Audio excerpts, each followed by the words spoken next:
En El Salvador, al menos 160 personas, en su mayoría hombres jóvenes, han muerto mientras se encontraban bajo custodia de agentes de seguridad del Estado durante el régimen de excepción impuesto por el presidente Nayib Bukele para combatir a las pandillas, a las maras. Organizaciones humanitarias han identificado patrones de muertes por tortura, por tratos inhumanos o degradantes. Y según un reporte, se identificaron cadáveres con evidencias de golpes, heridas con objetos punzantes o contundentes, estrangulación y otros signos de tortura. Hasta ahora el gobierno de Bukele no ha emitido ningún reporte oficial sobre la muerte de estas personas en prisión. La organización humanitaria Cristosal demanda que el Estado salvadoreño aclare estas condiciones de los detenidos en las cárceles y responda por las muertes bajo su custodia. Y el organismo denunciaste es Cristosal, una de las ONG que velan por los derechos humanos en el país centroamericano, además uno de los principales blancos, hay que decir, de ataques del propio presidente Nayib Bukele. Hablamos con quien ven, con el abogado David Morales, quien es jefe de la justicia transicional de Cristosal. Abogado Morales, sea usted muy bienvenido. Señor Morales, estamos frente a un informe con resultados demoledores, más allá incluso de las cifras. ¿Cuán grave, en su opinión, es la situación de prisioneros inocentes, de torturas y de casos de corrupción incluso que ustedes han observado? Gracias por la invitación. Efectivamente, hemos verificado la práctica de graves violaciones a derechos humanos dentro del régimen de excepción, entre ellas detenciones arbitrarias masivas de personas, más de 60.000, también la práctica de diferentes modalidades de torturas atroces contra las personas detenidas.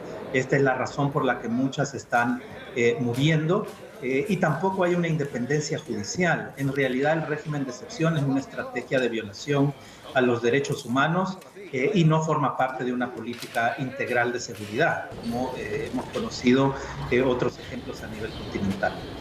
Y sin embargo, la política de Bukele, hay que reconocer, es extremadamente popular entre los salvadoreños, precisamente por los resultados, por ese detenimiento de la criminalidad que asegura el Estado salvadoreño ha logrado con esta práctica, con este estado de excepción. Y muchos se preguntan en medio de este reporte, abogado, por las dificultades o por incluso los métodos que ustedes han utilizado para recopilar esta información. Y aquí la pregunta, ¿cómo lo hicieron? Bueno, hemos tenido acceso a muchas evidencias testimoniales, tanto familiares como personas que han estado meses en estas condiciones de tortura y han podido dar su testimonio, pero también otras fuentes documentales que han incluido reportes forenses y otro material audiovisual. Hemos documentado esto a lo largo de todo este año de vigencia del régimen de excepción. Mucho de lo que se plantea como una estrategia exitosa de seguridad es propaganda del gobierno Bukele. También tenemos otros elementos que contrastan, por ejemplo, las negociaciones del gobierno con las cúpulas pandilleriles, que incluso han sido objeto de un señalamiento por una fiscalía en Nueva York, en los Estados Unidos.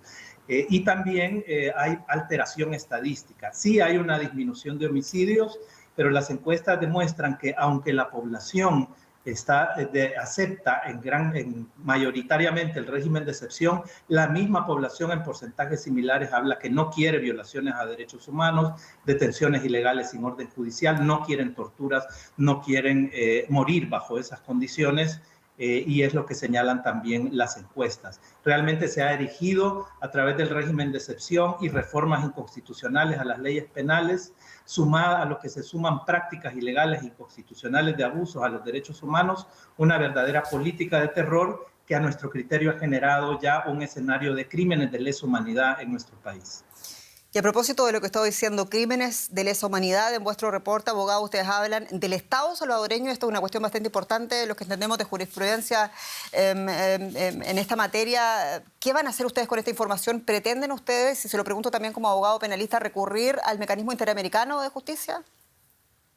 Sí, de hecho nosotros hemos presentado ya casos ante la Comisión Interamericana. La Comisión Interamericana ha emitido también pronunciamientos en los cuales expresa su preocupación, llama a detener estas violaciones a derechos humanos, inclusive ha solicitado una visita en loco en El Salvador.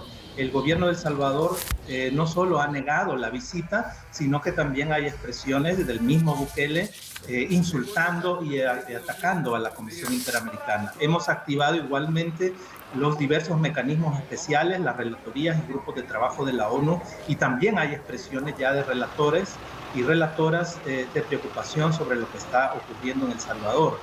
Por supuesto que hay responsabilidades a nivel interno, hablamos de delitos de posibles homicidios agravados, posibles torturas atribuidas a funcionarios públicos por acción u omisión. Sin embargo, recordemos que a la base de lo que está ocurriendo en El Salvador está el golpe de Estado que el gobierno de Bukele, a través de una mayoría calificada en la Asamblea, dio al Poder Judicial.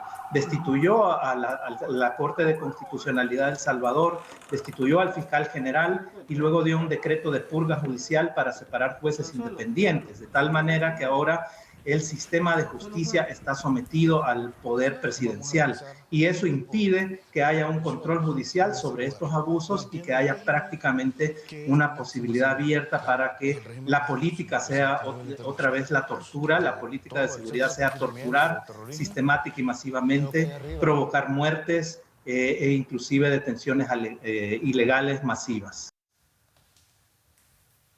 David Morales, abogado de Cristosal, muchas gracias en El Salvador.